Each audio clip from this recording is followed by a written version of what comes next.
Now सबसे पहले हम लोग देख रहे हैं कि ऑब्जेक्ट के बैकग्राउंड के कलर को अगर बाद में आप चेंज करना चाहें तो वो कैसे कर सकते हैं।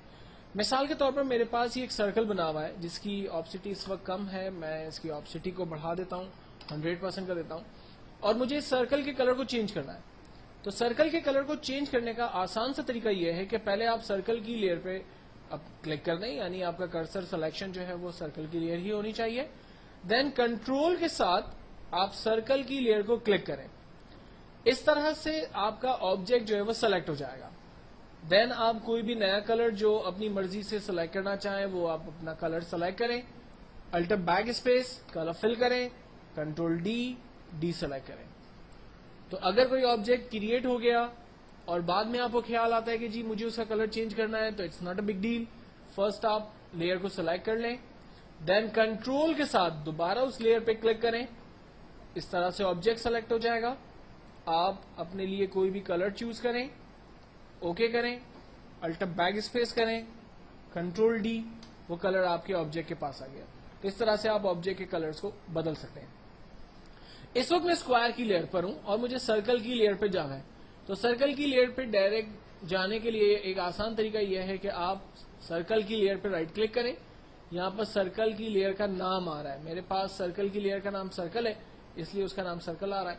तो मैं डायरेक्टली सर्कल की लेयर पे जा रहा हूं, यानी मैंने इस लेयर की विंडो से, पैनल से जाकर काम नहीं कर रहा, बल्कि अगर मैं स्क्वायर की लेयर पर हूं और मुझे सर्कल पर आना है तो मैंने राइट क्लिक किया, सर्कल की लेयर को चूज कर लिया।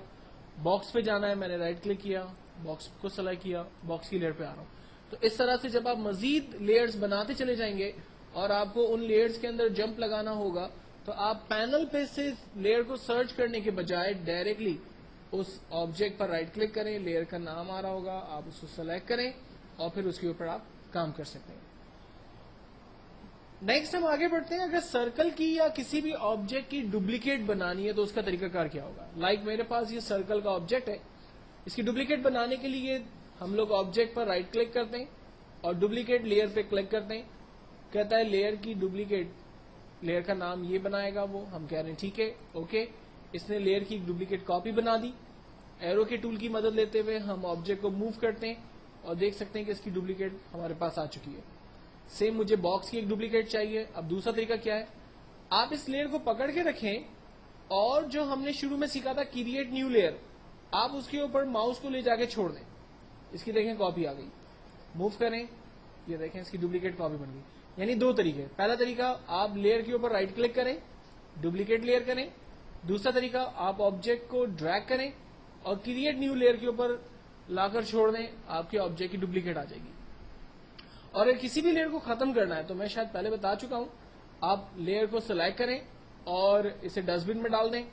दूसरा तरीका आप लेयर पर राइट क्लिक करें, डिलीट लेयर पर क्लिक करें, यस कर दें, ये लेयर आपकी खत्म हो गई।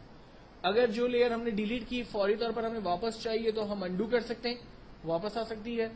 और अगर बाद में बहुत देर बाद हमें ख्याल आए कि हमें ये लेयर वापस चाहिए तो फिर ये वापस नहीं आ सकती। डस्टबिन में हमने लेयर डाल दी, इट मीन्स कि हमने लेयर को खत्म कर दिया। अब नेक्स्ट, ऑब्जेक्ट को अगर रोटेट करना है तो उसका तरीकाकार क्या होगा। मिसाल के तौर पर मेरे पास यहां पर ये बॉक्स का ऑब्जेक्ट है और मुझे इसे रोटेट करना है। कंट्रोल टी ट्रांसफॉर्म का टूल है।